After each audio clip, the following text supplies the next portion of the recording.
2019ஆம் ஆண்டில் கோம்பாக்கில் 33 வயது ஆடவரை கொலை செய்த வழக்கில் 4 ஆடவர்களை ஷா ஆலம் உயர் நீதிமன்றம் விடுதலை செய்துள்ளது. அரசு தரப்பு தனது குற்றச்சாட்டுக்களை நிரூபிக்க தவறிவிட்டது. குறிப்பாக அந்நால்வருக்கும் எதிரான ஆதாரங்களில் அப்பட்டமான முரண்பாடுகள் இருந்தன. எனவே குற்றம் சாட்டப்பட்டவர்களை விடுவிப்பதாக நீதிபதி நோர்ஷரிடா ஆவாங் அறிவித்தார். 33 வயது கே சுரேஷ், 36 வயது வி கோபிநாதன், 36 வயது அப்துல் மாலிக் நஜீப் டீன், 30 வயது ஜி நவீந்திரன் ஆகியோரே அந்நால்வர் ஆவர். 2019 ஜூலை 30ஆம் தேதி இரவு 10:30 மணி வாக்கில் கோம்பாக்கில் ஓர் உணவகத்தின் பின்னால் இருந்த ஆற்றின் அருகே டி சரவணன் என்பவரை அடித்துக் கொன்றதாக அந்நால்வரும் குற்றம் சாட்டப்பட்டிருந்தனர்.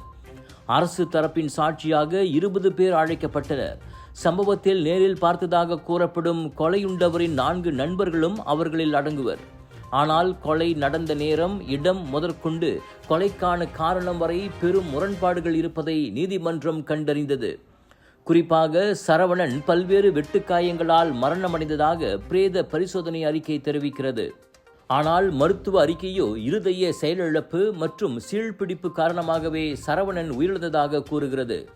எனவே தற்காப்பு வாதம் செய்ய தேவையில்லாமலேயே அந்நால்வரையும் விடுவிப்பதாக நீதிபதி அறிவித்தார்.